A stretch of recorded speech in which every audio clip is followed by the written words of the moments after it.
할렐루야. 할렐루야. 네, 반갑습니다. 네, 제가 이렇게 하나님께서 은혜를 주셔서 이 부족한 종이 이 자리에 또 서게 되었습니다. 네, 오후 예배 때 많이 졸리고 피곤하시죠? 아니에요? 체력이 굉장히 좋으시네요. 저도 지금 굉장히 졸리거든요. 네, 왜냐하면 이제 제가 요즘에 이제 그 강도사들이 이제 시험을 봅니다. 전도사님들이 강도사님이 되기 위해서 시험을 보는데 제가 거기서 이제 조직신학을 가르치는 지금 강사로 잠깐 제가 또 6월 첫째 주, 네, 그쵸. 그때부터 강사를 또 진행을 해야 됩니다. 그러다 보니까 그걸 준비하기 위해서 한 750문제를 놓고 계속 연구를 하고 책을 뒤지고 있는데요. 정말 힘들더라고요. 네, 그 와중에서 또 설교 준비도 하고 뭐 이런 거 저런 것도 하고 네, 결혼 라이프도 즐기고 다 그런 거 아니겠습니까? 아, 맞아요. 행복한 결혼을 하셨거든요. 이렇게 얘기하시는 건 쉽지 않습니다. 그래서 정말 때로는 즐겁고 행복하면서도 때로는 피곤하기도 하고 여러 가지 희노애락을 좀 지내고 있습니다. 특히 이렇게 오후 예배 때가 되면요, 항상 가장 싸우기 힘든 문제는 졸음이라는 것 같습니다. 저도 제일 힘들어요. 특히 우리 성도님들은 졸면은 그냥 이렇게 피곤하신 것보다 하지, 교역자들이 졸잖아요. 그날로 불에랑 떨어집니다. 물론 이제 제가 목사님한테 불에랑을 받지 않았습니다만은 참 우리 담임목사님 인격적이셨고 그러지 않으십니다만 제 안에 성령께서 불에랑을 하시더라고요. 일어나라. 아니면 오늘 죽는다. 뭐 이런 거. 그런 느낌으로 많이 다를 때가 있습니다. 그래서 오늘 주제는 이제 이 숨어있는 하나님의 인도하심 속에서, 숨어있는 하나님의 인도하심 속에서라는 주제를 가지고 우리가 함께 하나님의 말씀을 이렇게 한번 살펴보기를 소망합니다. 오늘 무슨 날이죠?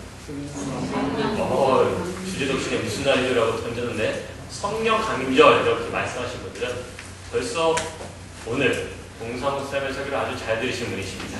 네, 성령 강림절입니다. 우리 동사목사님께서 말씀하셨듯이 이날은 이제 오순절, 다른 말로는 7.7절, 그것도 이렇게 이야기를 합니다. 또 이제 추수하는 그 곡식을 이제 추수하는 그런 그 시작을 하는 절기이기도 하고요. 근데 이 날에 여러분이 잘 아시겠지만 성령 하나님께서 그 120명이나 되는 그 많은 사람들 사이에 강림하시사 놀라운 사건을 일으키고 이제 그 자리에서 3,000명이 전도되고 본격적으로 예루살렘 교회가 시작된 바로 그 날이기도 합니다. 이 성령 하나님이 과연 어떤 분이냐? 이 성령 하나님에 대해서 이제 소개를 하자면 굉장히 길지만 제가 또 나름대로 그래도 이제 성령론이라고 하는 그래도 논문을 썼는데 좀 한번 이야기를 해봐야 되지 않겠습니까? 그래서 간단하게 성령 하나님에 대한 소개를 간단하게 하고 한번 시작해 보도록 하겠습니다. 그러면 성령 하나님께서는요, 그분은 성부 하나님과 성자 하나님과 동일하신 하나님이십니다. 믿으십니까? 네. 다르다고 하시면은 저한테 상담을 요청하셔야 돼요. 이단입니다. 꼭 오셔야 돼요. 저한테. 제가 다시 성도로 만들어 드리겠습니다. 네. 그리고 또 이 세상을 창조하실 때 이 세상의 수많은 질서들을 만드시고 운행하시면서 하늘을 만드시고 별을 만드시고 식물과 동물들을 종류별로 만드시고 질서 있게 움직이도록 하셨습니다. 비록 인간들이 타락해서 하나님을 멀리 떠났지만 성령께서는 그러한 인간들을 두지 아니하시고 붙들어 주셔서 하나님의 자비하심과 선하심을 맛보게 하셨고요. 하나님의 택한 자들에게 함께 하셔서 능력을 주시고 성경에 일어나는 놀라운 사건들을 허락하여 주시사, 그리고 그 사건을 통해서 하나님의 사람들을 모으기도 하시고 때로 흩기도 하시며 많은 일들을 펼치신 주인공이시기도 합니다. 때로는 특정한 사람들을 선택하셔서 그들에게 영감을 주시고 앞일을 예언하게 하셔서 성경을 쓰기도 하신 분이 바로 성령님이시죠. 때가 되어 그리스도께서 이 땅에 오셨을 때 성령 그리스도에게 완전하게 충만하게 무한하게 임재하사 늘 그와 함께 사역을 감당하셨습니다. 그래서 예수님이 일으키신 기적들이나 말씀이나 많은 사건들은 항상 성령 하나님과 함께 그 일을 하셨다고 해도 과언이 아닙니다.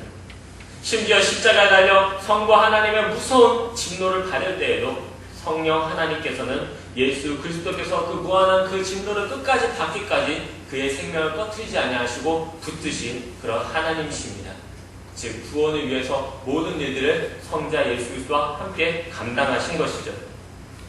그리고 이제 예수 그리스도께서 승천하신 뒤, 그리고 예수 그리스도께서 성부 하나님과 함께 성령을 보내주시사 드디어 오순절날에 제자들에게 강림을 하신 것이죠. 그리고 제자들을 통하여 교회를 세우시고 많은 사람들에게 복음을 전달하게 하시사 수많은 사람들을 이제 구원의 길로 인도하시는 분이십니다. 그래서 우리에게 구원을 적용하신다.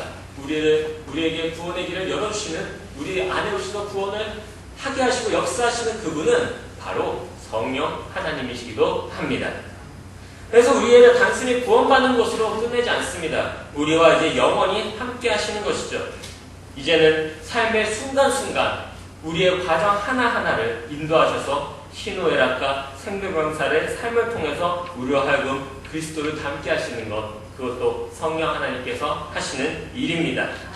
그럼 우리가 죽은 후에 이제는 우리가 하나님 곁으로 돌아가면 성령께서 떠나시느냐? 아니에요.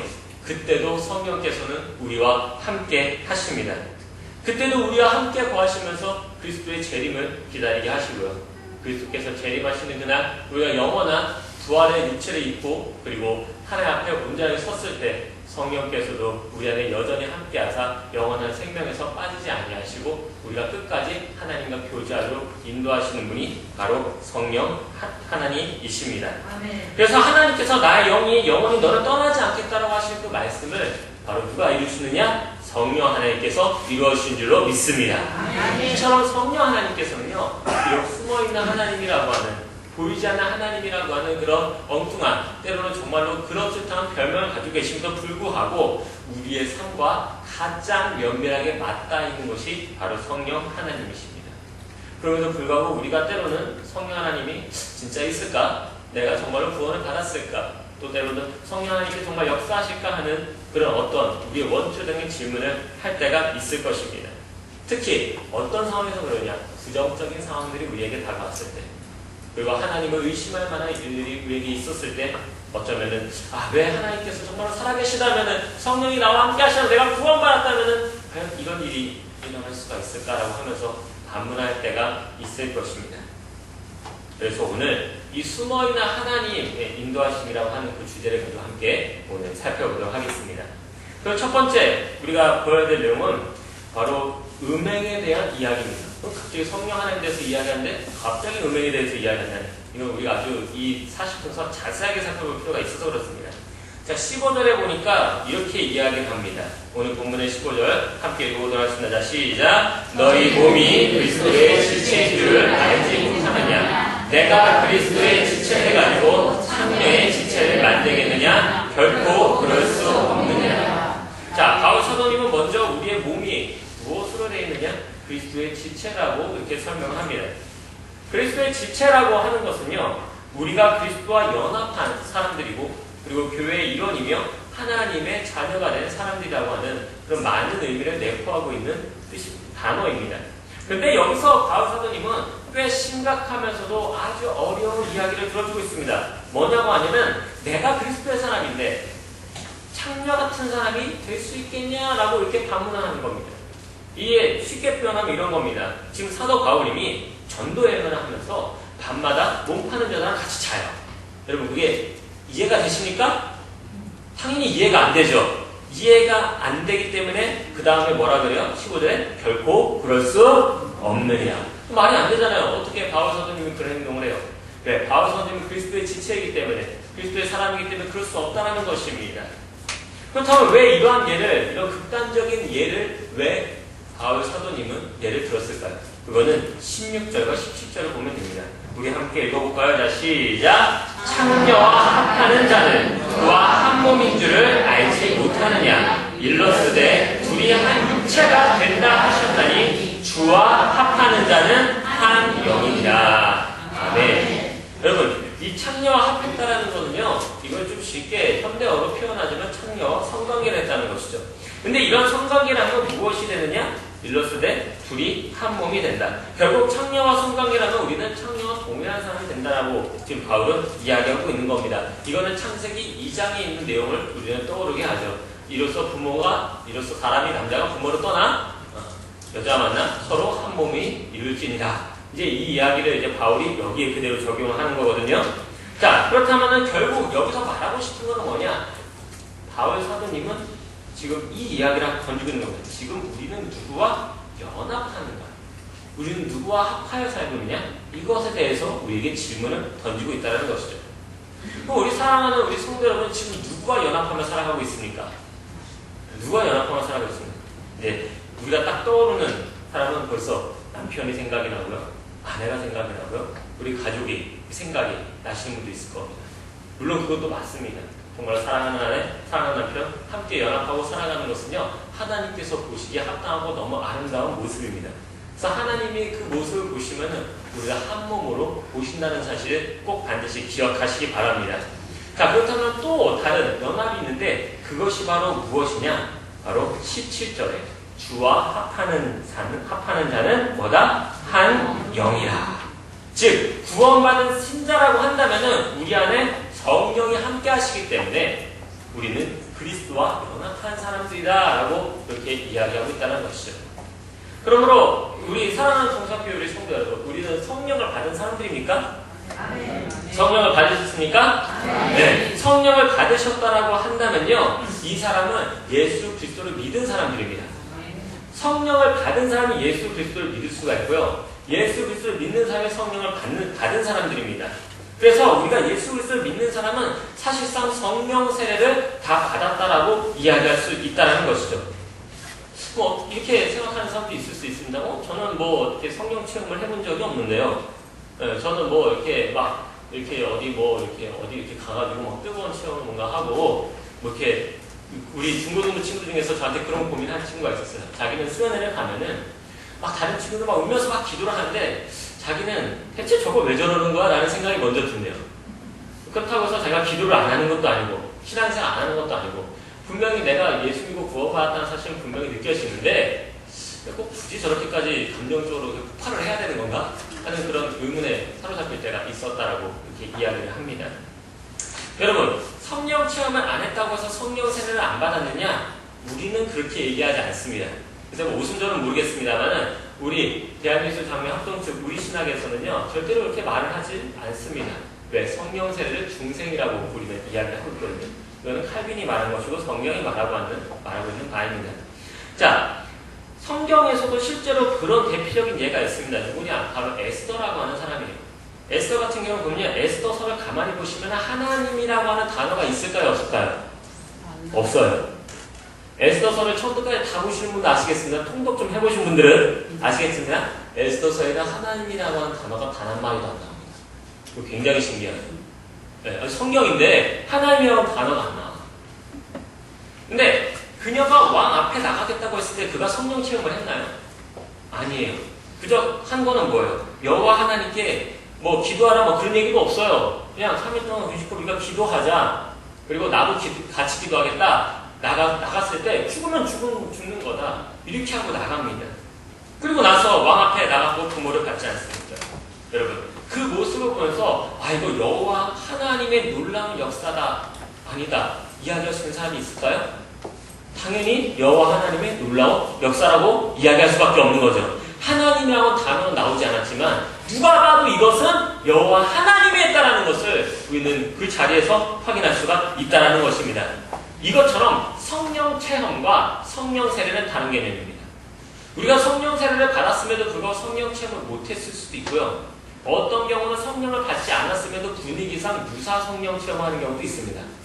즉 성령 체험이 성령 세례가 아니라 바로 에스더처럼 은연 중에 성령 하나님의 인도하심을 받는 사람들이 바로 성령 세례를 받은 사람이고 그 사람이 하나님의 사람인 줄로 믿으시기 바랍니다. 그러므로 우리가 숨어있는 그 성령 하나님의 인도하심을 받는 그 사람이 바로 그리스도와 합하여 한 몸을 이루어가는 공동체라는 것을 기억하시기 바랍니다.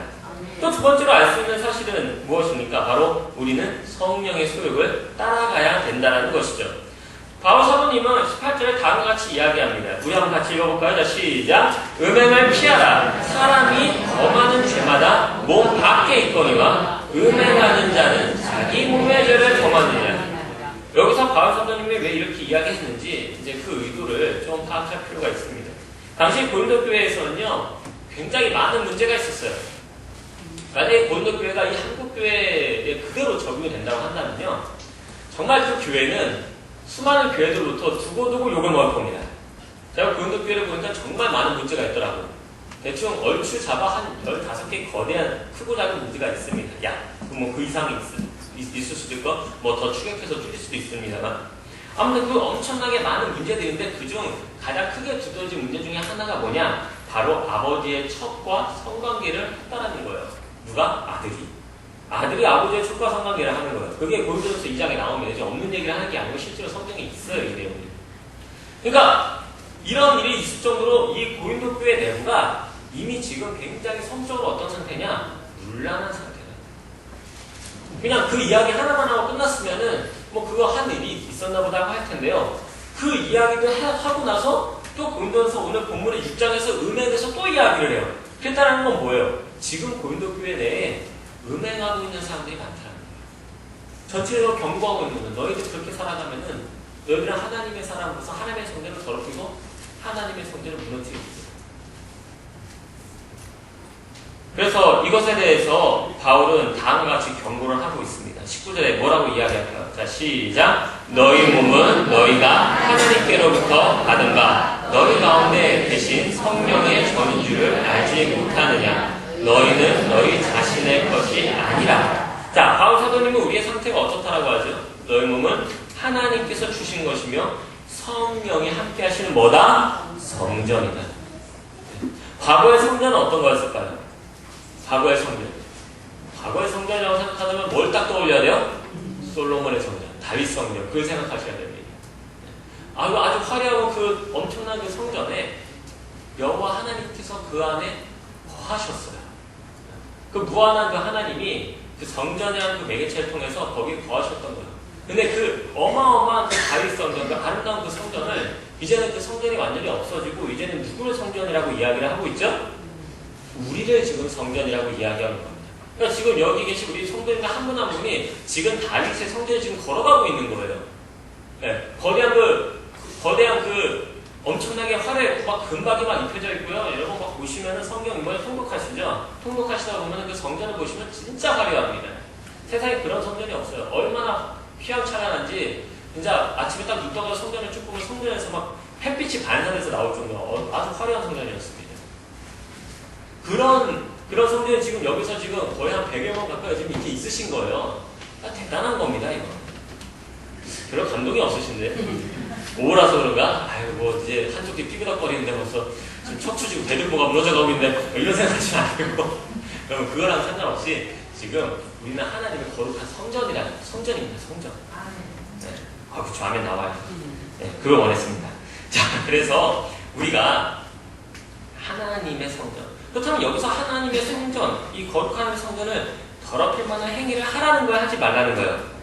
하지 말라는 거죠. 그러므로 바울은 음행이라고 하는 하나의 문제를 가지고 우리에게 아주 중요한 이슈를 던지고 있는데 이건 뭐냐? 성령과 연합한 그리스도인이라면 과연 누구를 중심으로 살아가야 되냐?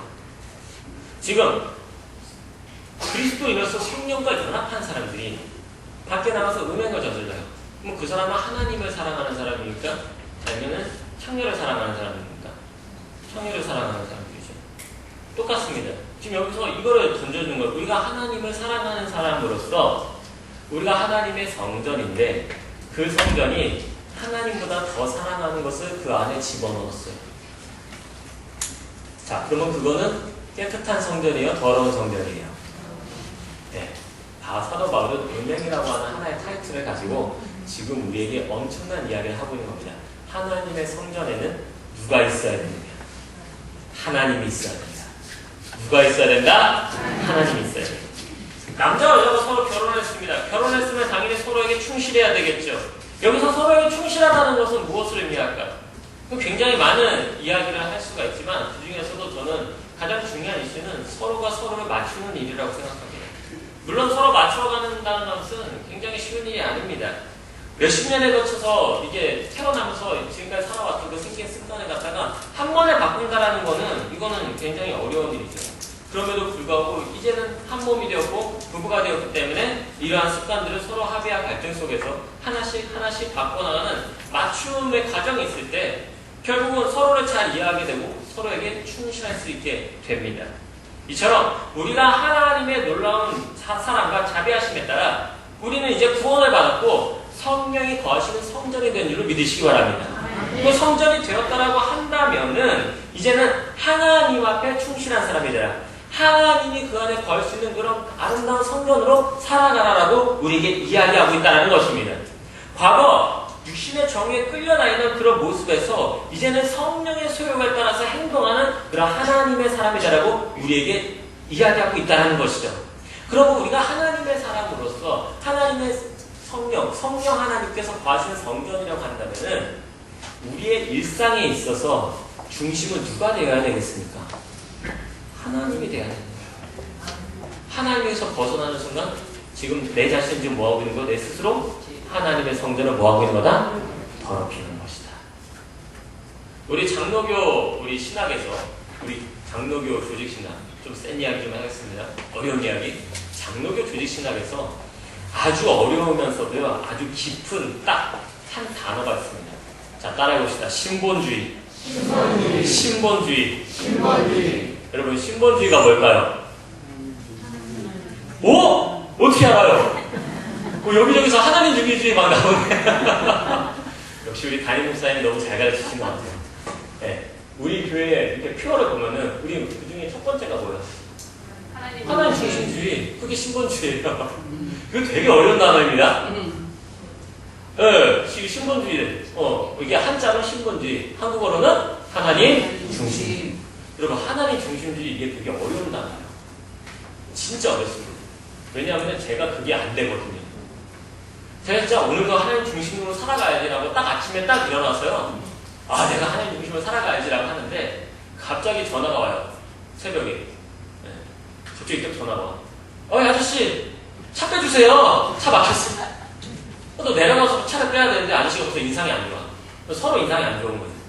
순식간에 이게 분노에 서로 잡히는 거예요. 딱 한번 보니까 차축권이 뺄 수 있거든. 괜히 이게 스트레스 가지고 뭐라 그러는가 막 이런 생각이 들기도 하고 그런 생각이 들 때도 가끔씩 있습니다. 그러니까 순간순간 저는요 하나님 중심으로 살아가려고 노력을 하는데도 나도 모르게 어떤 상황과 환경 때문에 내가 내 마음이 글로 자연스럽게 흘러들어가는 것을 내가 경험할 때가 너무 많아요. 진짜 많습니다. 여러분 그런 경우 있지 않으십니까?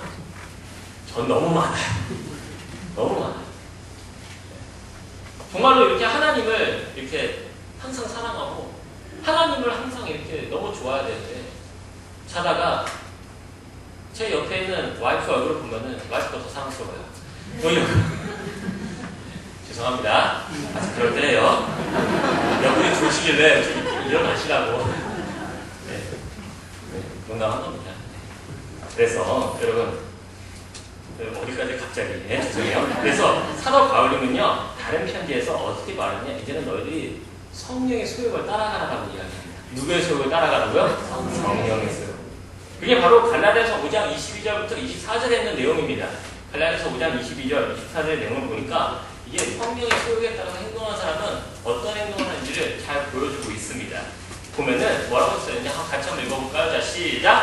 오직 성령의 열매는 사랑과 희락과 화평과 오래 참음과 자비와 양성과 충성과 온유와 절제니 이 같은 것을 금지할 법이 없느니라. 그리스도 예수의 사람들은 육체와 함께 그 정욕과 탐심을 십자가에 못 박았느니라. 아멘. 여러분, 그러므로 단순히 은혜는 피하는 자가 되면 그리스도인처럼 살아가는 것이다 라고 하는 거기까지만 이야기하는 것이 아니라 바울은 지금 뭘 이야기하는 거냐? 하나님의 성전이래. 성령이 거하시는 하나님의 성전이라면 과연 누구를 더 사랑해야 되느냐를 우리에게 던져주고 있는 겁니다.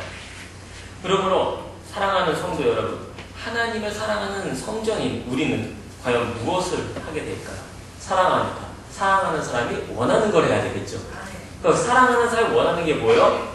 사랑과 희락과 화평과 오래 참음과 자비와 양성과 충성과 온유와 절제다. 그 성령의 열매를 맺고 성령의 뜻을 쫓아 살아가는 우리 사랑하는 공산교회 성도 여러분 되시기를 진심으로 소망합니다. 자, 마지막 세 번째로 우리는 성령의 능력으로 하나님께 영광 영광을 올려드릴 수 있는 사람들이라는 것입니다. 마지막으로 20절에 보니까 이렇게 이야기를 하고 있죠. 우리 한번 20절 본문 같이 읽어볼까요? 다시 시작. 값으로 산 것이 되었으니 그런즉 너희 몸으로 하나님께 영광을 돌리라. 아멘. 여러분, 영광을 돌리라는 말이 우리에게 굉장히 버겁게 느껴지죠. 대체 영광을 돌리라는 게 뭘까? 저도 이 영광을 돌린다는 것 자체가 사실 아직까지도 개념이 정확하게 뭔지를 모르겠어요. 네, 조직신학자지만 그럼에도 불구하고 이게 대체 영광을 돌린다는 게 뭘까? 이미 하나님은 영광이 충만하시고 영광이 무한하신데 대체 영광을 돌린 게 뭘까라고 하면서 항상 저도 스스로가 질문을 하는 것 중에 하나입니다. 근데 가만히 생각해보면 실제로 우리는 그런 딜레마에 빠져 있을 수밖에 없더라고요. 왜냐? 우리는 바로 타락한 사람들이기 때문에 그렇습니다. 우리는 구원받았음에도 불구하고 여전히 우리는 죄인입니다. 이 타락한 사람들의 특징이 뭘까요? 타락했다라고 한다는 건요, 인간이 단순히 영원한 생명을 잃어버리고 하나님의 형상이 깨져버리고 그것만이 타락이 아닙니다. 물론 이것도 타락이긴 합니다만 타락의 가장 큰 문제는 무엇이냐? 하나님과 우리의 관계가 끊어진 게 가장 큰 문제입니다. 근데 이게 끊어진 걸로 끝났느냐? 아니에요.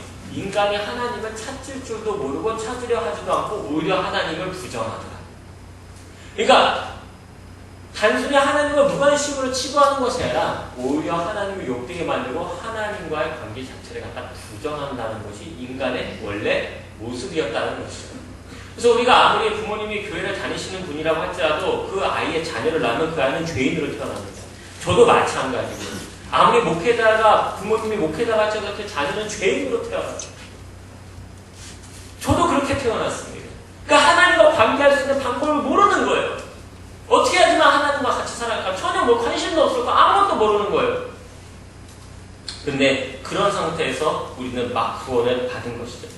이제 막 구원받은 사람이 하나님께 영광을커녕 하나님과 교제가 뭔지도 모르고 뭘 할지도 모르는 그런 상태입니다. 그러니 영광을 돌리려 하는 자체가 얼마나 부담스러운 이야기입니까?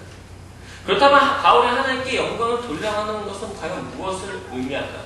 바로 여기서 성령의 능력이 나타나기 시작합니다. 우리는 하나님과 교제할지도 모르고 영광을 돌릴지도 모르고 올리는 영광도 모르고 아무것도 모르지만요, 여러분 누가 아시느냐? 바로 성령 하나님이 알고 계십니다. 성령 하나님이 알고 계세요. 우리 안에 성령이 거하사 그 성령께서 하나님 앞에 영광을 올려드린 방법을 너무나도 잘 알고 있다는 것이죠. 왜? 성령은 하나님이시니까요. 이 삼위일체 성부, 성자, 성령 하나님께서는요 서로 교류를 하시는 분이세요. 근데 교류를 한다는 게 서로 교제한다는 거거든요. 근데 교제를 그냥 하느냐? 아니에요. 서로 사랑하고요. 그리고 서로 대화가 무한하고요. 서로 끝까지 전혀 절대로 깨질 수 없는, 절대로 흩어질 수 없는 그 관계로 하나로 꽉 붙잡혀 계십니다. 그러니까 삼위일체 하나님은 나눌 수가 없어요. 그냥 우리는 그냥 구분만 하는 것 뿐이지 성부, 성자, 성령을 나누어서 하나님이 셋이다 이렇게 말할 수 없어요. 이러는 순간 뭐예요? 이단이 되는 거예요. 그만큼 성부, 성자, 성령 하나님은 서로 관계가 아주 긴밀하게 연결되어 있습니다. 그러면 그 성령 하나님께서 우리에게 무엇을 주시느냐? 바로 하나님과 교제할 자격을 주십니다. 그리고 뭘 주세요? 자격뿐만 아니라 뭘 주실까요? 이제 교제를 해야 되니까 능력을 주시는 거예요. 교제할 수 있는 힘을 주시는 거예요. 교제할 수 있는 방법을 우리에게 알려주시는 거예요. 그래서 우리는요 하나님과 교제할 수 있는 자격이 주어진 것뿐만 아니라 이걸 인치심이라고 합니다. 그리고 우리는 하나님과 교제할 수 있는 능력을 같이 가지고 있는 겁니다. 믿으십니까? 네. 자, 그렇다라고 한다면은 바울의 요구는 부당하다거나 불가능한 요구를 하는 것이 아니에요. 오히려 우리가 성령 하나님의 능력을 의지하지 못하고 교제하지 못하는 것뿐입니다. 우리가 성령 하나님께 내 자신을 내어맡기고 하나님 앞에 나아가면 끝인 것인데 그거는 우리가 지금 못하고 있을 뿐이에요. 오히려 스스로 우리가 내 마음대로 하나님께 영광 올려드리는 그 길을 막고 있다는 것입니다. 그것을 바울은 권면하고 있는 거예요. 그러지 말라. 성령 하나님 너희 안에 거하시는데 그 성령 하나님은 성부와 성자 하나님과 교제하시는 분이신데 왜 너희 스스로 교제를 막느냐? 그런 행동하지 마라. 그 얘기하고 있는 거예요. 그러므로 사랑하는 성도 여러분, 하나님께 영광을 올려드리는 삶을 사시길 진심으로 축원합니다. 정말로 성령께서는요 우리는 날마다 하나님과 교제하고 도우시고 역사하시는 분이시고 믿으시기 바랍니다. 성령 하나님 우리에게 날마다 하나님께 가까이 나아가도록 우리의 삶을 하나님 앞에 내어드리기를 진심으로 소망합니다. 성령께서는 우리의 삶의 순간순간마다 하나님과 함께 살아가기를 소망하고 계세요. 그리고 그렇게 인도하십니다. 그래서 우리가 우리를 그분에게 맡기기만 한다면은, 우리가 성령 하나님께 우리 자신을 맡기기만 한다면은, 우리의 삶은 그 다음부터 어떻게 될까요? 하나님과 교제하고 하나님께 영광을 올려드리는 삶이 되어진 줄 믿으시기 바랍니다. 그러면 너희는 먹든지 마시든지 무엇을 하든지 뭘 위해서라고요? 하나님의 영광을 위해서 하라. 이게 성령 하나님의 능력을 통해서 이루어질 줄로 믿으시기 바랍니다. 마지막으로 정리하겠습니다. 여러분, 오늘 얼마나 좋은 날입니까? 무슨 날이죠? 성령 강림절. 이거 부활절만큼 중요한 거예요. 성령 하나님이 있어야지만 우리가 구원을 받을 수가 있어요. 그냥 성자 예수님만 이렇게 십자가 모든 일을 하시고 그냥 띠 끝나버리면요, 우리는 구원을 못 받아요. 성령이 오셔야지만 구원을 받습니다. 왜? 성령이 성자 예수님과 함께 하신 분이시기 때문에. 그래서 이 성령 강림절 너무나 특별한 일입니다. 그래서 이 성령께서 우리와 함께 하셔서 지금 우리의 삶을 구원해 주셨고 삶을 인도하고 계시거든요. 네, 지금 이 시간 우리는 성령이 거하시는 성전으로 어떻게 살아가고 계시는지를 한번 질문해 봤으면 좋겠습니다. 우리는 성령을 통해 그리스도와 합한 사람들이라는 사실을 꼭 기억하시고 성령의 소욕을 따라 성령의 열매를 맺는 사람들이 되시기를 진심으로 축원합니다. 특히 우리는 하나님과 교제하고 하나님께 영광을 올릴 수 있는 능력과 자격을 갖췄어요. 그러니까 그 사실을 늘 잊지 말고 성령 하나님과 동행하는 우리 사랑하는 동사교회 성도 되시기를 진심으로 축원합니다. 우리 기도하겠습니다. 사랑과 은혜가 충만하신 하나님 아버지, 오늘 이 복된 성령 강림전에 우리와 함께 하시사 우리를 구원으로 인도하시고 그리스도와 함께 하심을 주님 감사드립니다. 우리가 정말로 연약하고 부족한 모습들이 너무나도 많이 있지만 하나님이 우리와 함께 하시사 이 모든 일들을 성령의 능력으로 행할 줄로 믿습니다. 우리가 늘 성령의 소욕을 따라 성령의 열매를 맺는 사람이 되게 하여 주시옵시고 하나님께 영광을 올려드리는 삶을 통하여 하나님과 깊은 관계를 갖게 하여 주시옵소서. 모든 것 주님께 의탁하오며 예수님의 이름으로 기도드렸사옵나이다. 아멘.